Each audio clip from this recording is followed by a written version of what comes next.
83 میں جب ہم یہاں امریکہ آ گئے، ہم نے پڑھائی اپنی شروع کر دی، تو تقریباً ہمیں 3 سال لگے اس سے پہلے کہ ہم پاکستان اپنے وزٹ کرنے جا سکیں، اپنے والدین سے ملنے کے لیے، اپنے باقی لو ون سے۔ تو 1986 میں ہمیں موقع ملا، ہم پاکستان واپس گئے کراچی، اور وہاں پہ 1 مہینے کی چھٹی پہ گئے تھے ہم، لیکن تھوڑا سا ہمارا ٹائم ایکسٹرا ہو گیا تھا وہاں پہ۔ وہاں پہ ہمارے والدین کا، خصوصاً ہماری والدہ کا یہ اصرار ہوا کہ ہم رشتہ ازدواج میں منسلک ہو جائیں while I'm there۔ تو مجھے یہ پتہ تھا کہ اگر فرض کریں ہماری شادی بھی ہوتی ہے تو اپنے اسپاؤس کو یہاں امریکہ لانا جو ہے ایک لمبا پروسیس ہے۔ اس زمانے میں میرے خیال میں، جو میرا خیال تھا کہ 2 سال لگتے ہیں، اور یہی ہوا۔ 1986 میں ایک سادہ سی تقریب میں ایک ہمارا نکاح ہوا زہرا بطول جعفری سے، جو کہ ہماری ماموزات بھی تھی، تو ان سے ہمارا عقد ہوا، اور پھر ہم جو پیپرز تھے اس کے نکاح وغیرہ کے، جو ہمیں ضروری کاغذات تھے، وہ پھر ہم لے کے آئے، اور ہم نے ان کو پروسیس کیا یہاں آ کے۔ اس پروسیس میں ہمیں تقریباً 2 سال لگ گئے۔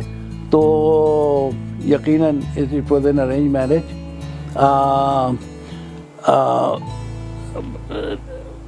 اور مطلب ہماری اس میں خوش دلی شامل تھی اس میں، آف کورس، کیونکہ Pinky was very attractive, very پڑھی لکھی ماشاء اللہ، اور بہت ہی اچھی خاتون تھی۔ تو ہمارا انٹرسٹ ہو گیا تھا ان میں، جب انہیں سجیسٹ کیا گیا ان کا نام، تو پھر اسی وقت میں ہم نے ایک کنڈومینیم بک کرا لیا تھا۔ وہ ہم نے، کیونکہ ہمیں پتہ تھا کہ ہمیں کوئی لڑکی نہیں دے گا جب تک ہمارے پاس رہنے کے لیے جگہ نہیں ہو۔ تو ایک جگہ ہم نے لے لی تھی، 2 بیڈروم کا کنڈومینیم تھا، اچھی جگہ پہ، اسی مڈل ٹاؤن شہر میں ہی ہے۔ وہاں پہ پھر I think spring of 1989, just a few months later، ہماری 88 میں December 24 کو ہماری رخصتی ہوئی تھی، اور پھر within a month پنکی یہاں پہنچ گئی تھی، تو ہم نیو یارک میں جا کے ان کو پک کر کے لے آئے تھے۔ اس وقت میں ہماری ڈیلیوری نہیں ہوئی تھی کنڈومینیم کی، تو ہمارے ایک دوست ہیں اسلم لودھی، ہم ان کے ساتھ ویسٹ آرٹفورڈ میں ان کے گھر میں کچھ عرصے رہے۔ تو ان کی اس وقت میں شادی نہیں ہوئی تھی، وہ اپنی بلی کے ساتھ رہتے تھے، تو ہمیں کوئی مسئلہ نہیں ہوا وہاں رہنے میں، بڑا اچھا ان کے ساتھ ٹائم گزرا۔ اسلم ہمارے بہت پرانے دوست بھی ہیں۔ مل گئی 1-2 مہینے رہے ہم، اسلم آئی کہ میرے خیال میں 2 مہینے رہے ہم اسلم لودھی کے ساتھ، پھر ہمیں اپنے کنڈومینیم کی ڈیلیوری ہو گئی تھی، پھر ہم وہاں موو ہو گئے۔ تو آف کورس نیا گھر تھا، تو آپ لوگوں نے دیکھا ہوگا کہ شروع میں آپ کے پاس رومز ہوتے ہیں، اور خالی روم، اس میں بس زیادہ سے زیادہ کارپیٹ بچھا ہوا نظر آتا ہے اس میں، تو وہ سب سے گزرے ہم۔ شروع میں ہمارے پاس بیڈ بھی نہیں تھا، ایک ہمارا کسی نے ہمیں وہ تھا باکس، کیا کہلاتا ہے وہ جو میٹرس جو ہوتا ہے باکس والا، وہ ہمیں کسی نے اپنا پرانا ہمیں دے دیا تھا جب ہم اسٹوڈنٹ تھے، تو وہ ہمارے پاس سونے کے لیے تھا۔ تو کچھ عرصے تک وہی چلتا رہا، پھر آہستہ کر کے چیزیں آتی گئیں گھر میں، اور پنکی جب آ گئیں تو وہ بھی گھر میں نہیں بیٹھنا چاہ رہی تھیں، ان کو بھی کچھ کرنا تھا۔ انہوں نے ہمیشہ بچوں کے ساتھ کام کیا تھا، ٹیچنگ کی تھی انہوں نے پرائمری اسکولز میں، تو وہ اسی میں کام کرنا چاہتی تھیں، لیکن ٹیچنگ میں یہاں امریکہ میں ان کو فوراً جاب نہیں مل پائی، کیونکہ یہاں وہ اس کے لیے لائسنسنگ ضروری ہوتی ہے۔ تو انہوں نے ڈے کیئر جوائن کیا اس کے لیے، تو ڈے کیئر میں انہوں نے جاب کی۔ جہاں تک مین اینڈ وائف کا تعلق ہے، وہ کیا کہتے ہیں ہمارے یہاں کہ وہ ایک گاڑی کے 2 پہیے ہوتے، تو ایک پہیے سے تو گاڑی چلتی نہیں ہے، تو وہ دونوں کا پارٹیسپیشن ضروری ہوتا ہے ہر چیز میں. گھر کے جو بھی ڈیسیجنز ہیں، ہمارے یہاں ہمارے ایسٹرن کلچر میں یہ ہے کہ جو مرد ہے وہ فائنینشیل آؤٹ سائڈ جو ارننگ جو ہے اس کا ذمہ دار ہوتا ہے. وہ تھوڑا سا چینج ہو جاتا ہے جب امریکہ آ جاتے ہیں، تو یہاں پہ خواتین بھی آف کورس کام کرتی ہیں، کیونکہ ایک سیلری میں مشکل ہو جاتی ہے بعض اوقات گزارا کرنا، انلیس کہ آپ کوئی بہت ہی ایکسکلوسیو آپ کی جاب ہو. تو زیادہ تر لوگوں کو کام کرنا پڑتا ہے، میاں بیویوں کو دونوں کو. اور یہ کوئی ابھی نیا فنامنا نہیں ہے، یہ ہم نے تو ہمیشہ سے دیکھا. تو پنکی نے جاب شروع کی، وہ ان کا انٹرسٹ بھی تھا، ان کے لیے ٹائم بھی ان کا پاس ہوتا تھا. پھر دوسرے یہ کہ ان کے انٹرسٹ کی جاب تھی، بچوں سے انہیں محبت تھی. ان کو ٹائپ 1 ڈائبیٹک تھی وہ، لیکن وہ اپنا خیال بہت رکھتی تھی.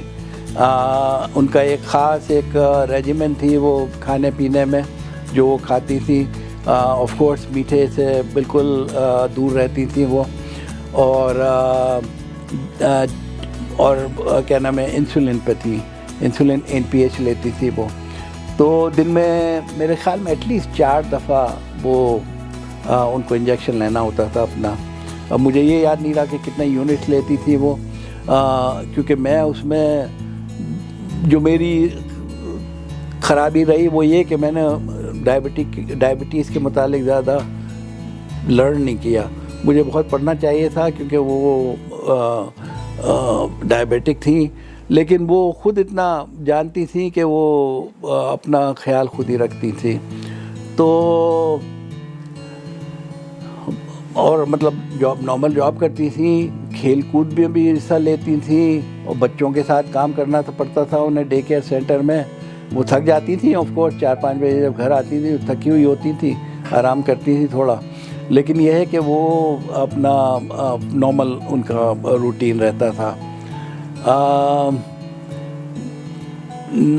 2011 میں، جو کہ کافی سال بعد ہماری شادی کے، ان کی طبیعت خراب ہوئی. بہرحال شی پیسڈ آؤٹ. تو ہمیں ہاسپٹل جانا پڑا اس کے لیے. تو ہاسپٹل میں وہ 1 ہفتے رہی، لیکن اللہ تعالیٰ نے مدد کی اور وہ صحت یاب ہو کے گھر واپس آ گئیں. اس کے بعد بھی ان کی زندگی میں کوئی فرق نہیں آیا. انہوں نے نوکری اپنی برقرار رکھی، اور 10 سال پہلے آج سے، یعنی جنوری 9 2013 میں ان کی طبیعت دوبارہ خراب ہوئی، اور ایسی خراب ہوئی کہ وہ اس میں بالکل اس نے ہمیں ٹائم ہی نہیں دیا. By the time we got to the hospital, وہ ڈاکٹر نے اپنی ساری کوششیں کر لیں، اس میں ان کا انتقال ہو گیا اسی دن میں رات 9 بجے تک. ان کے جانے کے بعد آف کورس ہم اکیلے ہو گئے. ان کی پنکی کی والدہ اور والد صاحب جو ہمارے ماموں ہوتے ہیں، وہ ہمارے ساتھ ٹھہرے رہے کچھ عرصے. میرے خیال میں 2 مہینے وہ ہمارے ساتھ رہے. لیکن بہرحال ان کی زندگی الگ ہے اپنے بچوں کے ساتھ اوہایو میں. تو وہ واپس اپنے اوہایو چلے گئے اپنے بچوں کے ساتھ. بس ہم نے پھر بچوں کو ہیرا اور فرا کو دونوں کو